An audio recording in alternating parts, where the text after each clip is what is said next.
రేపటి నుంచి తెనాలి మున్సిపాలిటీలో ఉన్న వివిధ వార్డుల్లో పర్యటన ప్రారంభించబోతున్నాం. ముందుగా 1వ వార్డు 2వ వార్డు నుంచి ప్రారంభించుకొని ఐతానగర్లో అక్కడున్న సమస్యలపైన అవగాహన తెచ్చుకోవడమే కాకుండా ప్రజలు ఎదుర్కొన్న సమస్యలపైన, అది శానిటేషన్ విషయాలు కావచ్చు, వీధి దీపాల విషయం కావచ్చు, రోడ్లు కావచ్చు, కాలువల ఆధునీకరణ అవ్వచ్చు, చాలా సందర్భాల్లో పెన్షన్స్ కానివ్వండి, ఇళ్ల పట్టాల గురించి కానివ్వండి, ప్రజలు ఎదుర్కొన్న ఆ సమస్యలకి పరిపాలన యంత్రాంగం క్షేత్రస్థాయిలో వచ్చి ఒక భరోసా ఇచ్చే విధంగా ఒక కార్యక్రమం రేపటి నుంచి ప్రారంభించబోతున్నాం. వివిధ డిపార్ట్మెంట్ నుంచి ఆఫీసులందరూ కూడా అందుబాటులో ఉంటారు.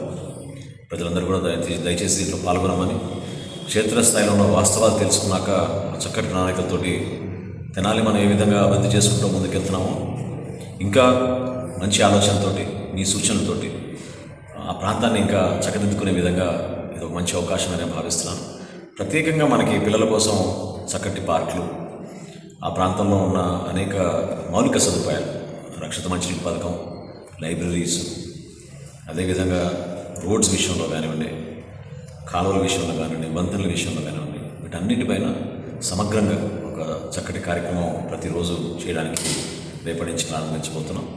ప్రజలందరూ కూడా సహకరించి ఈ కార్యక్రమంలో పాల్గొని రాజకీయంగా చేయాల్సిన సందర్భం ఇది కానే కాదు. ఇది ప్రభుత్వ పరంగా అన్ని పార్టీలు కలిసి మనం చక్కగా ముందుకెళ్ళి ప్రజలు ఎదుర్కొన్న సమస్యలు, అందులో ప్రత్యేకంగా చాలామంది పాపం పనులు మానుకొని పెన్షన్ల విషయంలో కానివ్వండి, ఇళ్ల స్థలాల విషయంలో కానివ్వండి, అధికార యంత్రాంగం దగ్గరికి తిరిగే పరిస్థితి వాళ్ళకు ఉండదు.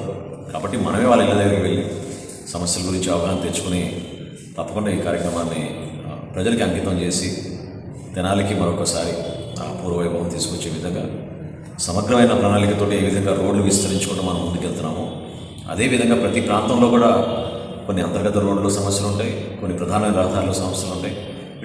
అన్నిటిపైన ఒక పూర్తి అవగాహనతోటి ఒక మంచి ప్రణాళిక సిద్ధం చేసుకుందాం అనే ఒక ప్రయత్నం అందరం కలిసి చేద్దామని మనస్ఫూర్తిగా సందర్భంగా కోరుకుంటూ మీరందరూ కూడా రండి, పాల్గొనండి. సమస్య ఏదున్నా నిర్భయంగా చెప్పండి. దానికి ప్రభుత్వం నుంచి మేము ఒక భరోసా ఇచ్చే విధంగా, జవాబుదారం పెంచే విధంగా గౌరవ ముఖ్యమంత్రి గారు చంద్రబాబు నాయుడు గారి ఆధ్వర్యంలో, అదేవిధంగా ఉప ముఖ్యమంత్రి గారు పవన్ కళ్యాణ్ గారి ఆలోచనతో ఖచ్చితంగా మన రాష్ట్రాన్ని ముందుకు తీసుకుని వెళ్ళే విధంగా కలిసిమెలిసి ముందుకెళ్దాం. కేంద్ర స్థాయిలో నరేంద్ర మోడీ గారు ఎంతో భరోసాగా నిలబడ్డారు. ఆ ఆలోచన విధానాన్ని మనం ప్రజలకు తీసుకెళ్ళడానికి ఇది ఒక చక్కటి అవకాశం నేను భావిస్తూ, అన్ని పార్టీలు కూటమి ప్రభుత్వంలో భాగంగా మనం అందరం ఒక ముగ్గురం కూడా కలిసి ప్రజలకి మరింత మెరుగైన సేవలు అందించే విధంగా ముందుకెళ్దాం.